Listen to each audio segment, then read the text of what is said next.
Hi, I'm here to talk about my Bell's palsy story. Now, I think making a video kind of helps because when I was struck with Bell's palsy, there wasn't much information to be given out. I mean, I got a few things at the hospital, but there didn't seem to be a method of getting better that was had been scientifically proven. So I think with the journey it was kind of just discovering things by yourself and trying to get better via any methods you could find. Now, I was struck with Bell's palsy on the 11th of September, the day before my graduation, which was a bit sad. And I probably got, I think I'm about 95% back to normal, but it was really I started getting really better 2-3 weeks after I was struck with Bell's palsy. Now, what happened is people don't really know how you can get Bell's palsy. I mean, there's a virus that can be dormant in your body that can just pop up when your immune system is very weak, perhaps because of a lot of stress. And that's, I think, in my case, I had very two stressful days. And not just normal stress, like really intense, ended with me I lost my job and it just kind of turned my whole life around. And then all of a sudden I started feeling a numbness in my tongue, in my mouth, and then it spread all over my face. And then I could feel it down to my neck. I ended up going to the hospital. I went to a hospital in North London called the University College Hospital, where they tried to find out what's wrong with me. They thought at first that it was Bell's palsy, but because I felt a numbness in my arm, which turned out to be a red herring, it was unrelated. They thought it could be a stroke, so they took an MRI scan of my brain. They took a chest x-rays just to eliminate anything else. And they said that the usual thing that they give for Bell's palsy is a steroid treatment, a 10-day steroid treatment. But unfortunately, when I came in, I had the x-rays and the MRI scan. I desperately wanted to go to my graduation. I said, can you just give me the steroids now? And they said, no, we need to wait for your scans to come in, so we definitely know it's Bell's palsy, to eliminate that it's not like a brain tumor or a blood clot. So, but they did allow me to go to my graduation, and then I had to come back and they could tell me if it was Bell's palsy, and then they could give me the steroids.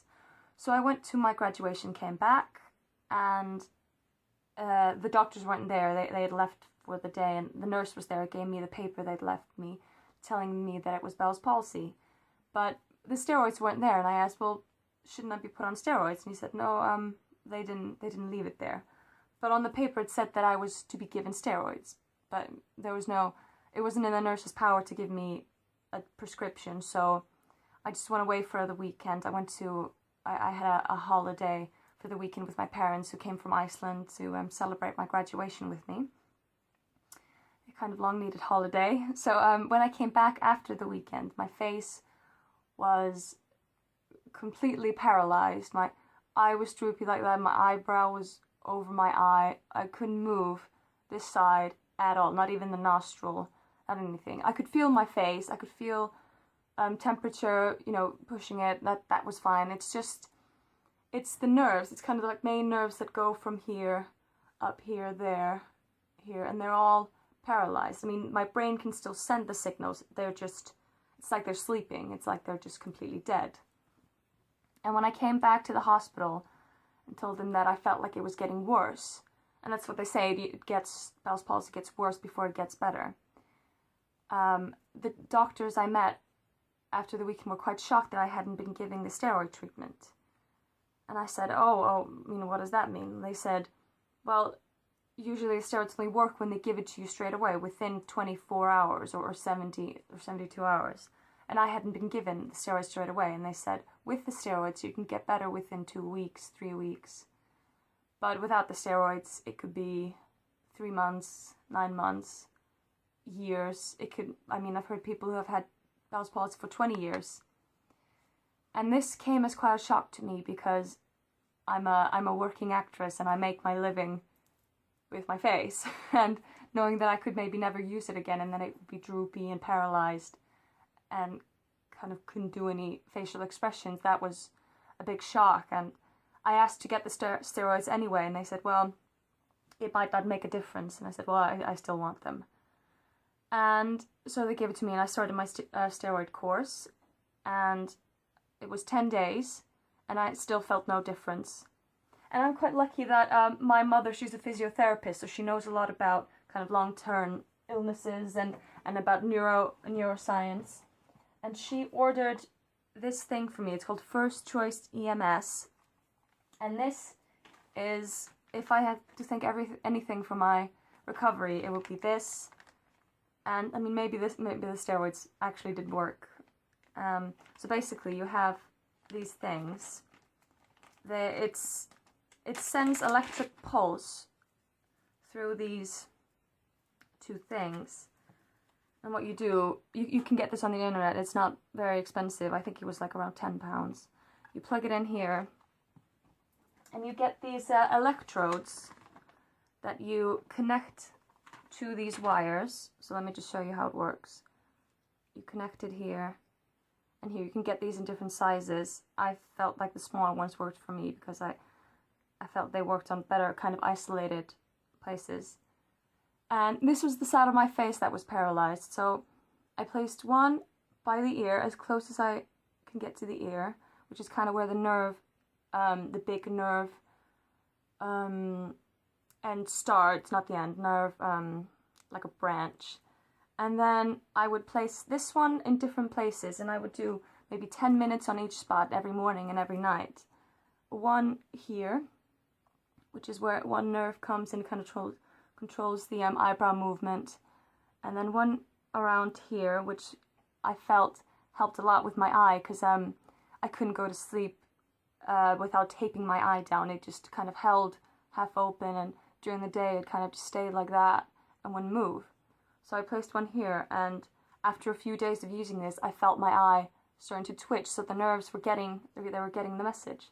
And the third place I would just put here above the lip, but not touching the lip, because you don't want to do any damage to your lips. And that would just kind of get this part moving. This wasn't moving. It's amazing that just kind of 2 months ago, this wasn't moving at all. I couldn't do this. I couldn't move my nostrils, and my eyebrow would not move at all. So this was a great miracle worker. It was really great in kind of sending the nerves messages, kind of keeping them, kind of waking them up.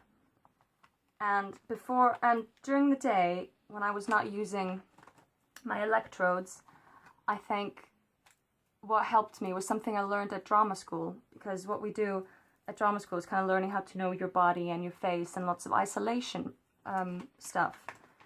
So what I tried to do was keep imagining myself making the faces that I would do usually. So I just remember this one thing that we learned at drama school, the movement lesson, where they said, before you stand up, picture yourself standing up, and it's like you're sending your brain is sending your body the message before you do it, so you can do it better and more efficiently. I think I've heard a lot of people in gymnastics, before they do their big routine, they just picture themselves doing it before even starting.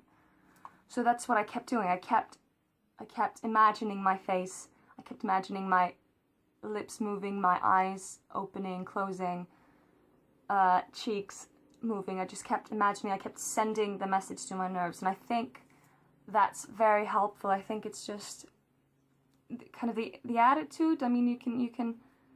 I was never very negative about the whole thing. I mean, it's horribly scary when suddenly your half your face is paralyzed. But I think negativity will just make recovery slower. I've always been quite positive, and I kept thinking, one day at a time. And that's how I kind of just got through it. Just kept saying, I could have it worse, and just keep sending yourself messages. And I think positivity really helps getting your face back. So now it's the end of October. It's it's like 1.5 months ago since it happened. And yeah, you can see I can do a little bit more movement here, especially when I do this lip thing. You can see there's a bit more power, but you can't really tell face on that I have Bell's palsy, which is quite good. And maybe another thing that I thought helped was doing lots of facial exercises to kind of work your face, and I used to massage it a lot, try to get it to relax, and I felt when I was most relaxed I could feel twitches, so my face was kind of waking up. And the facial exercises that I did, I'm going to show you a few faces and what they're good for. One of them is, I'm just going to get this away from my face, is kind of a surprised face, so it's try and open your face as much, so I would just go like this. And then another one is trying to get it as small as possible, so like this. And then just kind of regular things like frowning, smiling, use lots of brow exercises. And I think just going through emotional facial uses, just think of an emotion and do that face and repeat and repeat and repeat. And I really recommend getting one of these and eating healthy. I took a lot of B vitamins, and this thing, MSM, I just read a lot of stories where people use this. I took 3 a day and it tended to help their nerves. I bought it at Holland and Barrett, and it's a food supplement, and don't use anything as a substitute for food, just take it with food.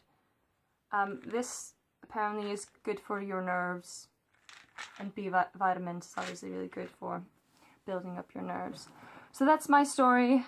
I realized I kind of rambled through it, but my thought process is a bit all over the place. So if you have any more questions, please don't hesitate to ask, and I'll maybe do another video of how you can get over stuff. But anyway, happy Bell's palsy.